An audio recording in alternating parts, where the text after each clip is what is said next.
I live in Vancouver. Some people live in Halifax or Calgary, and everyone who lives in these places is different. And no, I don't mean hair color or eye color. I mean how you see things, how you think of things, who you are. That's called identity. Land impacts that hugely, which leads to our driving question: how does the land impact our identity? After our amazing field study through the rough terrain of Western Canada, I discovered that the history of the Canadian Pacific Railway and many places throughout BC and Alberta reveal tons of examples of how the land has impacted people all over Canada. Canadian Pacific Railway was a railroad built to unite the two sides of Canada from east to west. But throughout the many different parts of the railway, such as the last spike and the Othello tunnels, you'll realize it has done more than that for the geography of Canada.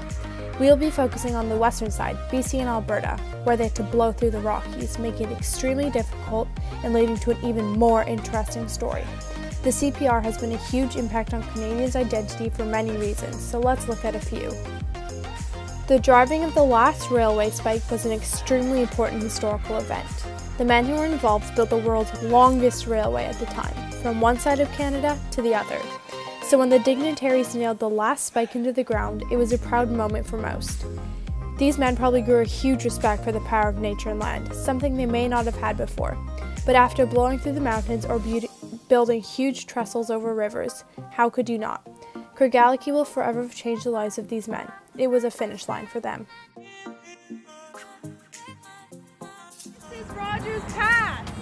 When we visited Rogers Pass, I interviewed a man at the museum and he told us a ton about it, things I hadn't realized. The main thing that I got out of our conversation was that the building and keeping of the pass was extremely dangerous. It was normal for there to be avalanches and heavy snow, making it difficult to repair. We live in North Van. Part of our identity is the mountains and the snow, but it has a positive impact on us. Because there isn't too much of it, we're able to do things like ski, allowing us to enjoy our surroundings. But for the men in avalanche control and the ones working on the railroad, it certainly was not a time to be skiing at the first sign of snowfall. Some people say that Banff was the savior of the railway. Way back when Banff was first founded, the CPR wasn't doing so well.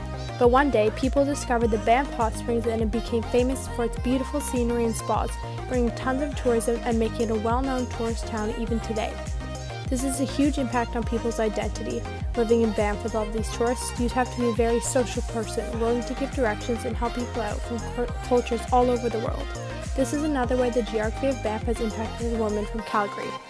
Yeah, this past summer I took a job tree planting, which is like insane, and I probably wouldn't have done it if I didn't like hiking or the outdoors. I've heard about that before. Yeah, I actually used to hate hiking. I thought, like, when I was a kid and my mom would take me, it was just like a chore that I had to do, I didn't enjoy it. It was only in the past couple of years that I actually started really getting into it.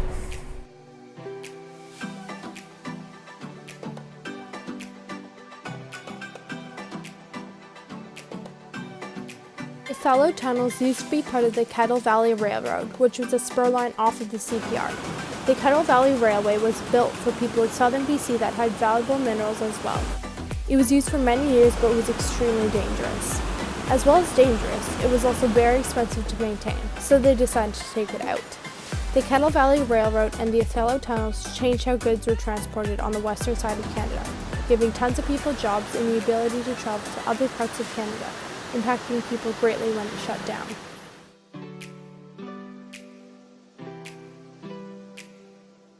It may have taken a while, but after visiting all of these unique places, I realized what identity really is, who you are and how where you live impacts that. So many things impact everything around you, changes you, your friends, family, and experiences. But the most important part is the geography, climate, and land. My hometown of Deep Cove is surrounded by mountains, oceans, and forests. It's also rainy most of the time. That forces me to become a very outdoorsy person and to love nature. Without the land and or surroundings, we wouldn't be who we are today, and that would be pretty boring. So I think it's about time everyone starts realizing just how important our home is and how it impacts who we are. How does where you live impact your identity?